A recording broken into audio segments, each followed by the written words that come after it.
Hey, this is Deep and you are watching English with Deep sir. Deep sir की class में एक बार फिर से आप सभी का स्वागत है. Before starting the class, I would like to tell you something. You know what happened to me today? कैसे पता होगा भाई? मैंने बताया थोड़ी अभी. तो चलो बताता हूँ आज मेरे साथ क्या हुआ. जैसे आज मैं मार्केट से जा रहा था तो एक बच्चा आया भागते भागते. उसने कहा सर जी सुनो, सर जी सुनो. मैं रुका, मैंने कहा बता भाई क्या बात है. तो उसने क्या कहा कि sir correct form of the verb, ये एक टॉपिक है जो मेरी समझ में नहीं आ रहा है. कई बार पढ़ लिया, फिर भी कुछ शब्द हैं जो हर बार रह जाते हैं. जैसे ही मैं अटेम्प्ट करने जाता हूँ, उनको हल करता हूँ, तो कोई ना कोई ऐसा वर्ड आ जाता है जिस पे मैं उलझ जाता हूँ. मुझे पता नहीं है कि ये वर्ड इसी सेंटेंस से रिलेटेड है. तो मैंने कहा बच्चे, जब तक मैं हूँ तुझे डरने की कोई ज़रूरत ही नहीं है. तो आज उसी के अनुसार मैं आपके लिए लेकर आया हूँ correct form of the verb. तो बिल्कुल आइए और ध्यान से पढ़ते हैं. Let's connect. Correct form of the verb. Correct form of the verb means, मतलब क्या है इसका? Correct form of the verb, इसका मतलब होता है क्रिया का सही रूप भरना. आपके लिए क्वेश्चन आता है, ब्लैंक स्पेस आता है, तो उसमें आपको क्रिया का, वर्ब जो मुख्य क्रिया होती है, एचबी होती है, तो उनके सही रूप भरने होते हैं सब्जेक्ट के अनुसार. उससे ज्यादा क्या प्रॉब्लम है, आपको थोड़ी सी समस्या ये है, आपको ये और देखना पड़ता है कि उसमें हम टेंस कौन सा फिल करें. आप सब्जेक्ट देख लोगे, सिंगुलर सब्जेक्ट है तो आप सिंगुलर वर्ब लगा दोगे, प्लूरल सब्जेक्ट है तो आप प्लूरल वर्ब का प्रयोग कर दोगे. लेकिन समस्या क्या आती है, उसमें टेंस देखना पड़ता है कि टेंस कौन सा यूज में लें. तो वही आज मैं आपको बताने वाला हूं. तो आइए देखते हैं. यहां पे कुछ एडवर्बियल्स लिखे हैं. एडवर्बियल्स माने तो क्रिया विशेषण शब्द. यही हमको बताएंगे कि हमें भरना क्या है, यही बताएंगे. चलिए आइए देखते हैं.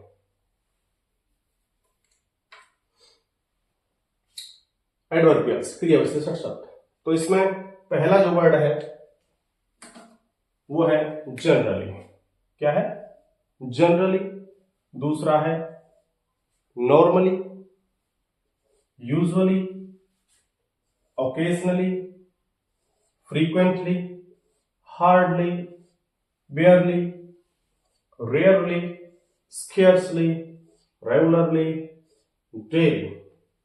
इसके बाद आता है आपका repeatedly, seldom, often and sometimes. ध्यान रखें, समटाइम्स होगा न कि समटाइम. उसके बाद आता है आपका नाउ एंड देन. ध्यान रहे ये दोनों एक ही साथ आने चाहिए. ऐसा ना हो कि नाउ आ जाए और आप मान लेंगे यही है. नहीं, नाउ एंड देन ये दोनों साथ में आएंगे. जोड़ा है, पेयर है. ऑफ एंड ऑन ये एक पेयर है. अब day in and day out ये एक पेयर है, एक फ्रेज है. ऑलवेज है, नेवर है, ऑन एंड ऑफ. अब चाहे इस तरह से आ जाओ चाहे इस तरह से आ जाओ, दोनों का मतलब एक ही होना है. फिर क्या देखना है आपको, ये एवरी के बाद में टाइम. टाइम फॉर्म क्या हो सकती है? डे हो सकता है, नाइट, वीक, मंथ, ईयर, कुछ भी आ सकता है. एवरी टाइम भी आ सकता है.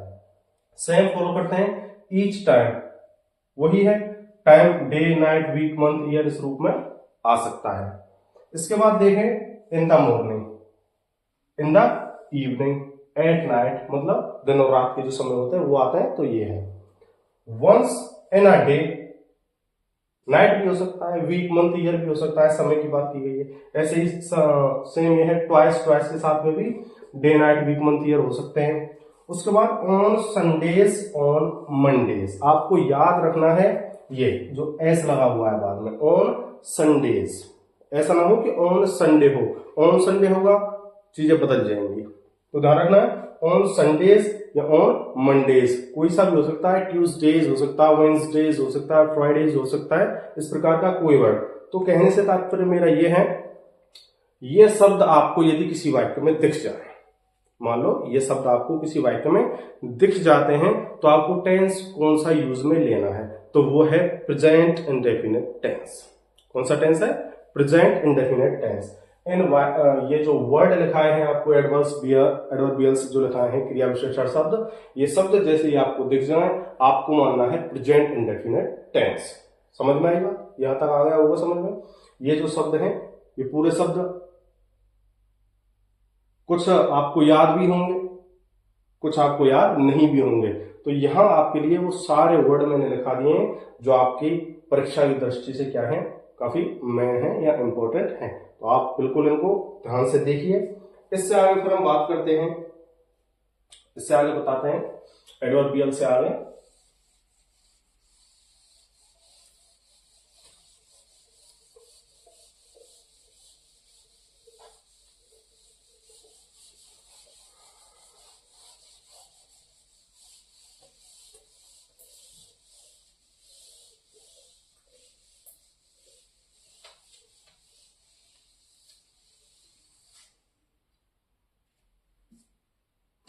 तो कहने की बात यह है, यदि आपको ये चीजें दिख जाती हैं, ये वर्ड दिख जाते हैं, इसका मतलब क्या हुआ? Present indefinite tense. क्या मतलब होता है इसका? Present indefinite tense.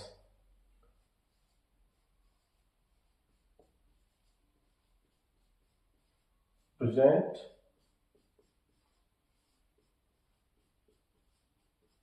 इंडेफिनिट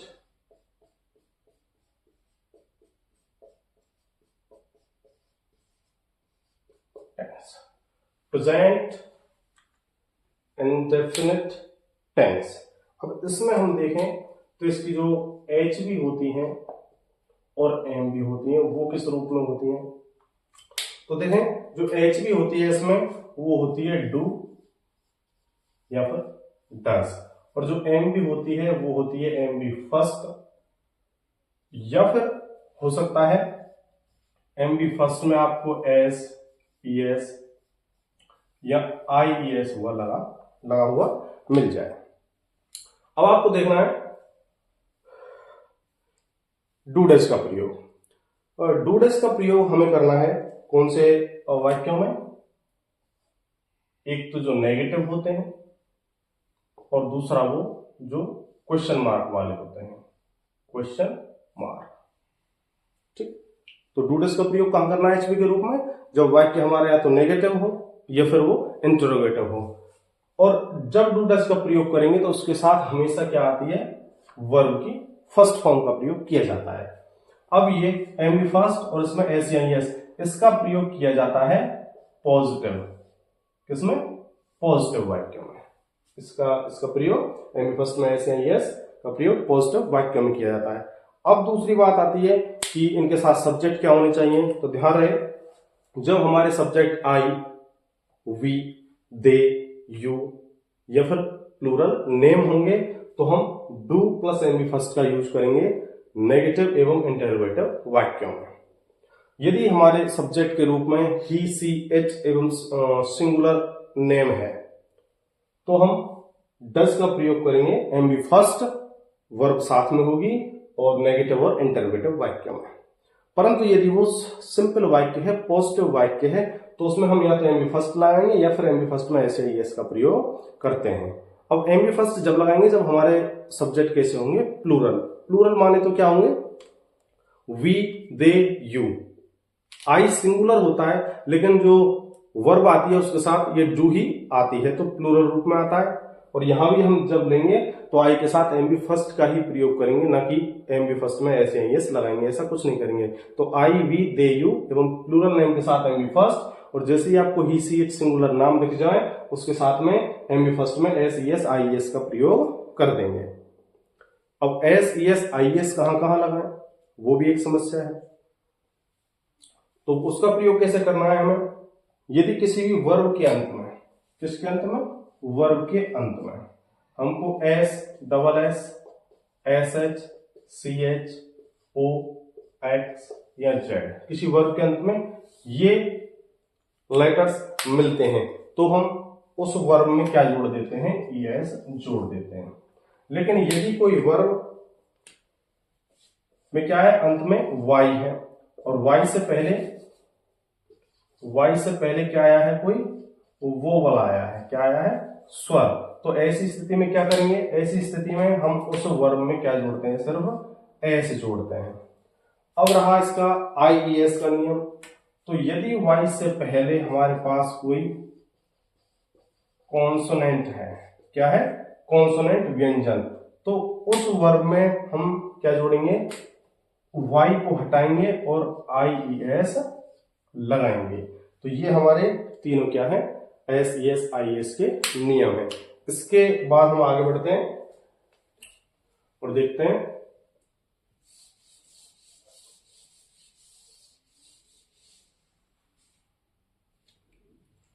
अब हम कुछ सेंटेंसेस करके देखते हैं कि किस प्रकार से हमें फिल इन द ब्लैंक्स में करना है काम। जैसे पहला क्वेश्चन है, Rohan usually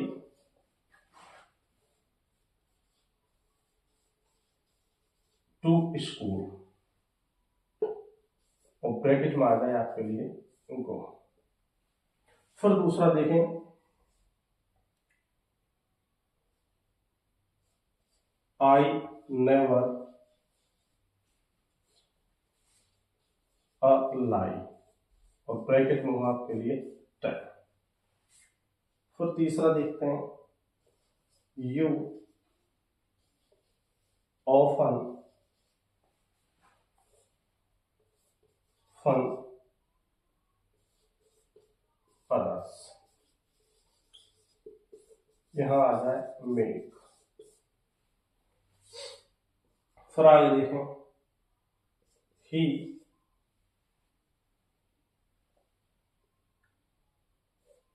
tea in the morning,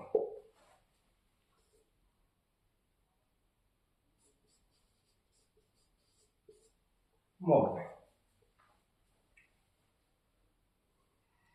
फिर आगे देखो, the teacher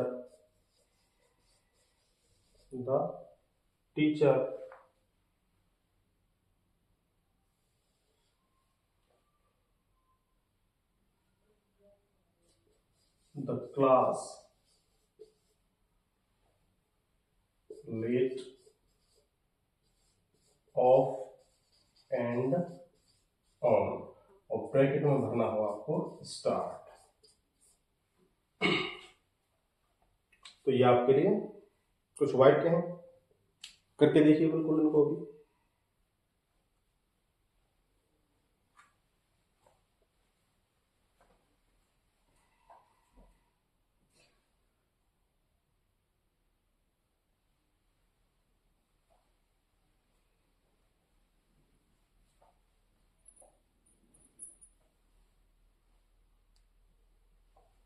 तो आइए चलिए देखते हैं।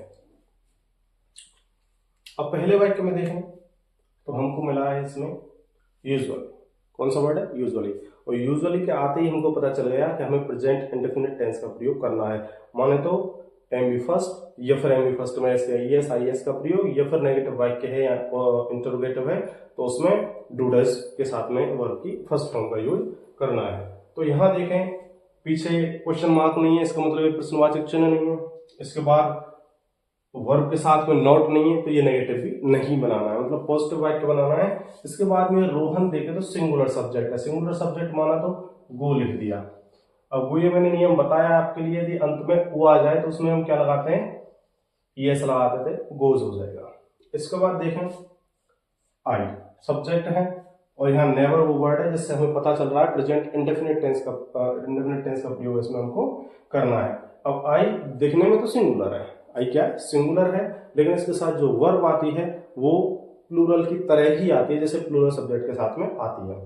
तो प्लूरल सब्जेक्ट माना तो एम बी फर्स्ट ही आएगी, उसमें से एस लगाना नहीं है, तो टेल का क्या रहेगा, टेल ही रहेगा। फिर देखें यहाँ आया ऑफन। ऑफन वो वर्ड है जो हमें बताता है प्रेजेंट इंडेफिनिट टेंस का प्रयोग कीजिए आप वाक्य में, और यू सब्जेक्ट वो है जो बता रहा है आप एम बी फर्स्ट का प्रयोग कीजिए, सिर्फ वैसे एस नहीं लगाना है, तो मेक का क्या हो जाएगा, मेक ही रहेगा, मेक। इसके बाद में देखें तो इन द मॉर्निंग, ये हमको बता रहा है कि हमें सिर्फ प्रेजेंट इंडेफिनिट टेंस का ही यूज करना है, और सब्जेक्ट देखें तो कैसा है, सिंगुलर सब्जेक्ट है, माना टेक में क्या लगाना है, हमें ऐसे ही इसका प्रयोग करना है, तो क्या होगा, टेक्स हो जाएगा। इसके बाद देखें the teacher, the teacher singular है, टीचर्स होता तो प्लूरल होता, टीचर सिंगुलर है। अब यहां देखें ऑफ एंड ऑन आया है, इससे पता चल रहा है प्रेजेंट इंडेफिनिट टेंस का प्रयोग करना है, तो क्या भरना है इसमें, स्टार्ट, क्या भरना है, स्टार्ट, और सिंगुलर होने के नाते इसमें हमने लगा दिया एस, स्टार्ट हो जाएगा। तो बताइए कितने वाक्य आपके सही आए हैं, कमेंट करके जरूर बताइए इन चीजों को, कितने सही हैं कितने गलत हैं। जल्दी देखिए,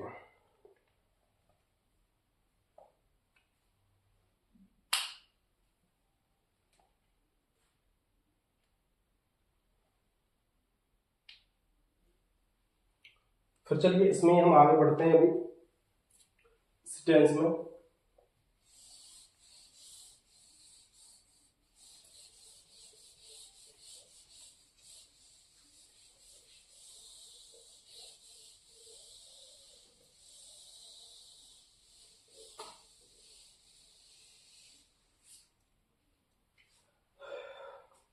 एक यूज तो हो गया इसका ये कि ये जब भी एडवर्बियल्स आपको दिख जाए आपको ये काम करना है। अब इससे हटके थोड़ा चलें तो पॉइंट नंबर 2 पर पहुंचते हैं, जिसमें पॉइंट नंबर 2 में हम क्या देखेंगे, पॉइंट नंबर 2 में देखेंगे हम इसका प्रयोग टू मेंशन, टू मेंशन मतलब उल्लेख करना। किस चीज का उल्लेख करता है प्रेजेंट इंडेफिनिट टेंस, तो पहला है या ए मान लेंगे, जिसमें आएगा यूनिवर्सल ट्रूथ, यूनिवर्सल ट्रूथ। तो इस प्रेजेंट इंडेफिनिट टेंस बताएगा यूनिवर्सल ट्रूथ। अब यूनिवर्सल ट्रूथ क्या होता है, यूनिवर्सल ट्रूथ क्या होता है, यूनिवर्सल मतलब सार्वभौमिक है, सार्वभौमिक सत्य है। सार्वभौमिक नाम से पता चल रहा है, सार्व मतलब सभी और भौमिक मतलब भूमि पर, तो भूमि पर वो सभी लोग जिस चीज को सत्य मानते हो सार्वभौमिक सत्य है। जैसे सूर्य का पूर्व दिशा में उगना, पश्चिम दिशा में अस्त हो जाना, पृथ्वी का अपने अक्ष पर घूमना, या फिर कुत्तों का अजनबियों पर भौंकना, या फिर पक्षियों का आकाश में उड़ना, या फिर देखे तो इसी प्रकार के और भी हैं, जैसे माने पृथ्वी सूर्य का चक्कर लगाती है। तो इस प्रकार के वाक्य क्या है, हमारे सार्वभौमिक सत्य के अंडर आते हैं, तो उनको हम देखते हैं।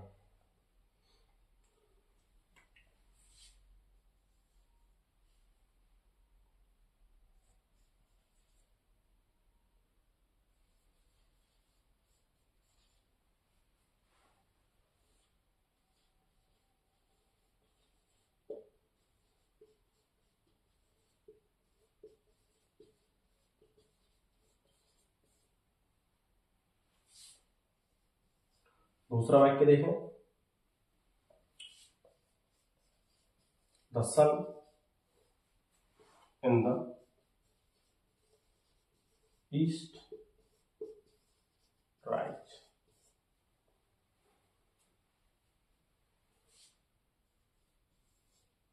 तीसरा वाक्य देखें,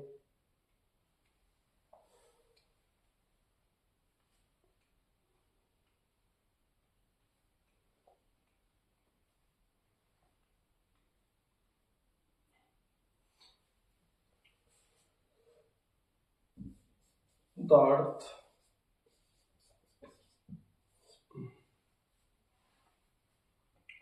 us downwards,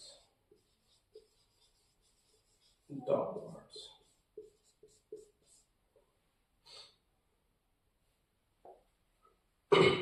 ये आपके लिए कुछ वाक्य है, या फिर एक और दे देता हूं चलो आपके लिए, द बर्ड्स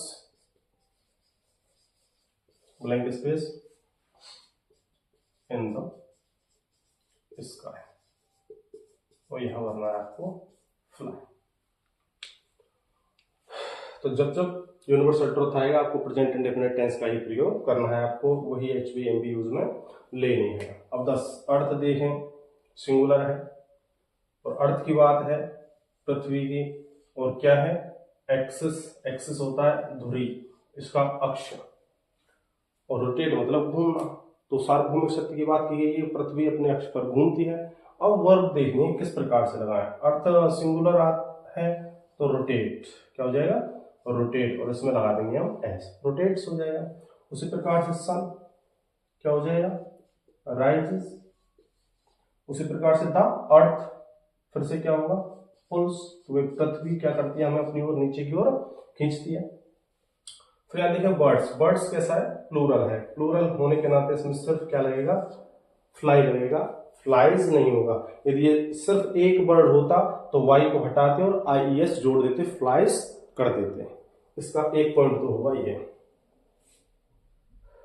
तो दूसरा पॉइंट देखें इसका, तो वो है to mention scientific truth.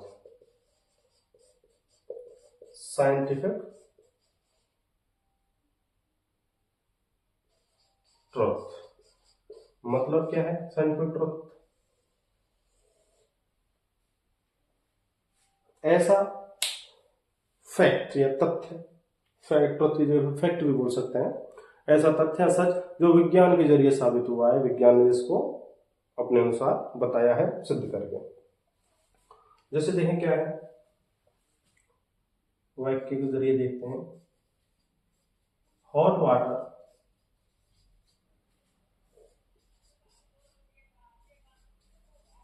Upwards, और यहां बनना है हमको गो। दूसरा देखें,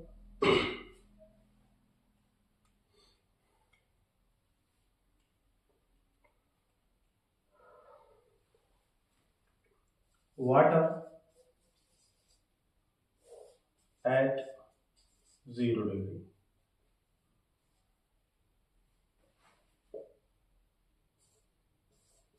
फ्रीज। ये दो वाक्य हैं, इनके जरिए देखते हैं। तो यहाँ hot water blank space upward, वो गो मतलब जाता है, अपवर्ड मतलब क्या होता है, ऊपर की ओर। तो गर्म पानी ऊपर की ओर जाता है क्या, हाँ बिल्कुल, जब गर्म पानी होता है तो भाप के रूप में ऊपर की ओर जाता है, बिल्कुल। ये विज्ञान ने क्या बताया है, ये हमको बात बताई है। तो गोज हो जाएगा।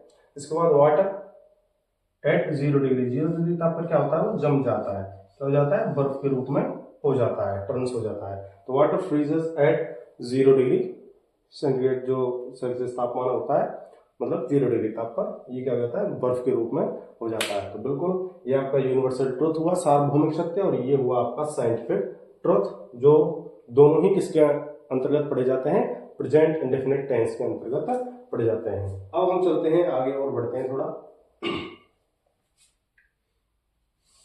इसके तीसरे पॉइंट की ओर, सी पॉइंट की ओर बढ़ते हैं।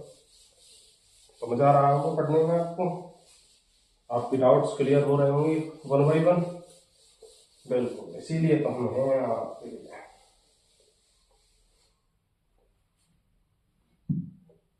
अब जो आपके लिए मैं लाया हूं तीसरा पॉइंट, तो वो तीसरा पॉइंट है आपके लिए to mention proverbs. Proverbs, yes को हम क्या कह देते हैं, सेइंग भी कह देते हैं, सेइंग भी बोल देते हैं, या फिर आपका ईडियम आ जाए, क्या आ जाए, ईडियम। मतलब कहावत या मुहावरे जब भी आए आपको क्या यूज करना है, प्रेजेंट इंडेफिनिट टेंस का ही यूज करना है, जिसे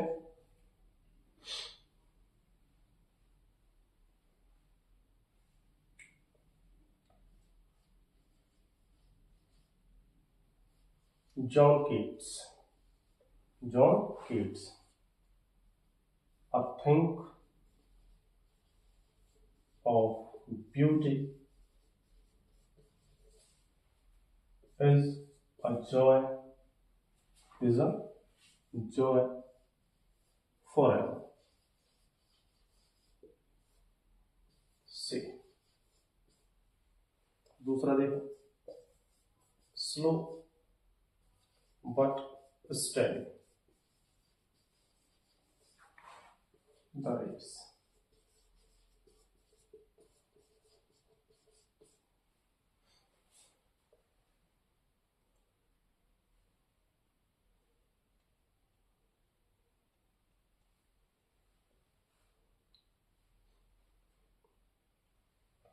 फिर तीसरा देखो,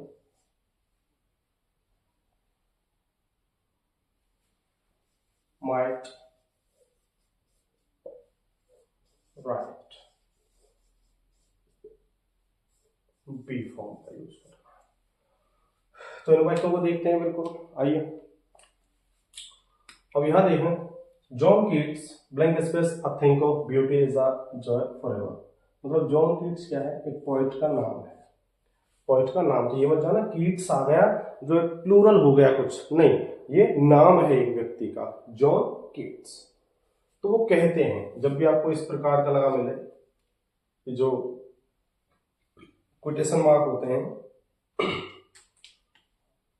इन्वर्टेड कॉमा जिनको हम बोलते हैं, ये आपको लगे मिले तो समझ जाना वहां कुछ ना कुछ मेन पॉइंट की बात की गई है जो प्रेजेंट इंडेफिनिट टेंस में ही आती है, ये आपको ध्यान रखना है। तो जैसे इससे पता चला तो तुरंत हमको क्या भरना है, सेज। फिर स्लो बट स्टेडी, बट आया आपको देखेंगे भाई दो सब्जेक्ट है, नहीं, वो एक चीज बता रहे हैं, काम करने का तरीका बता रहे हैं कि हम चाहे काम धीरे धीरे करें लेकिन लगातार रूप से, अब कर्मठता से, जुझारूपन से लगे रहते हैं तो हमको निश्चित ही क्या मिलती है, उसमें विजय मिलती है। तो विंस आएगा। तो माइट ब्लैंक स्पेस राइट। अब बी फॉर्म, बी फॉर्म की जो फर्स्ट फॉर्म है वो है is am are, is am are. Second देखें तो वाजबर है और जो थर्ड आती है वो होती है बी ना। तो इसमें हमें क्या करना है, प्रेजेंट इंडेफिनिट के अनुसार भरना है। तो एज एम आर में से भरना, एम का प्रयोग जब करते हैं जब सब्जेक्ट आई होता है, और आर का हम जब करते हैं जब सब्जेक्ट प्लूरल होता है। तो यहाँ सब्जेक्ट क्या है, माइट मतलब शक्ति, एक प्रकार से क्या होती है, माइट मतलब मीन्स क्या होता है, शक्ति। तो सिंगुलर है, ये सिंगुलर है तो सिंगुलर फॉर्म में क्या आएगा, एज आएगा। तो बिल्कुल ये आपकी first form present indefinite tense हुआ। यहाँ इसको आप ये मत मानना प्रेजेंट कंटिन्यूअस में गया है, नहीं, इसके बाद में एमी फर्स्ट में आईएनजी का प्रयोग नहीं हुआ है, ये सिर्फ सिंपल प्रेजेंट है। तो प्रेजेंट इंडेफिनिट टेंस में बिल्कुल यूज आ सकता है, फर्स्ट फॉर्म का प्रयोग करना है, हमें ये देखना है सबसे पहले, वो वर्ब के रूप में है ये ध्यान। फिर आगे बढ़ते हैं और इसके डी पॉइंट की तरफ चलते हैं, चौथे पॉइंट की तरफ। तो टू मेंशन, ये मेंशन करवाता है, क्या करवाता है मेंशन,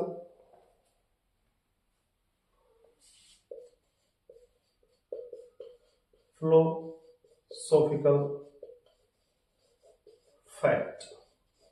फिलोसॉफिकल फैक्ट ये क्या होते हैं, आध्यात्मिक तथ्य जो आध्यात्म से जुड़े होते हैं, आध्यात्म से जुड़े होते हैं। कैसे, और हम देखते हैं। जैसे देखो वाक्य,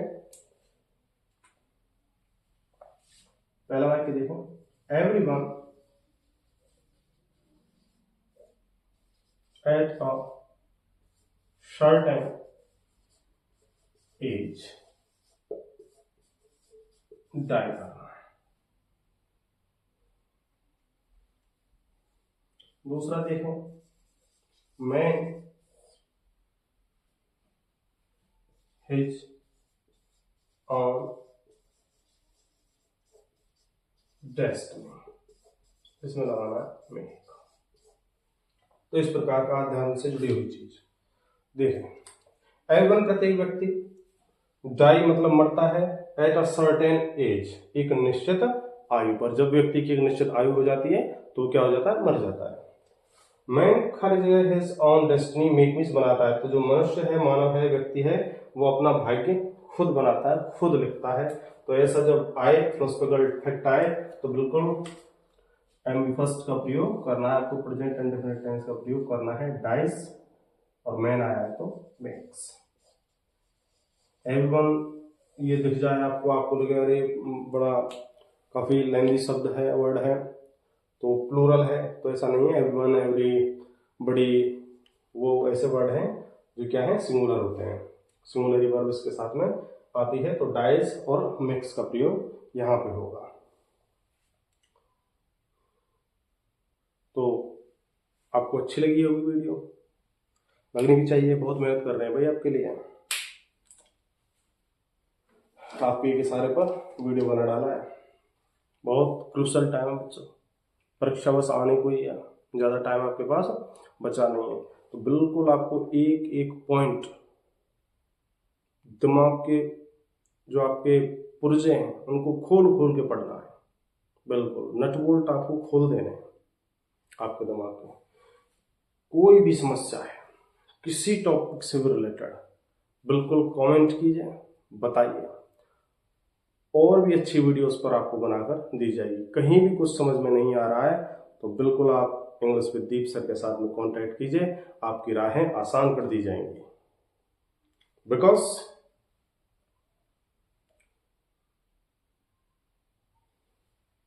आप जानते हो।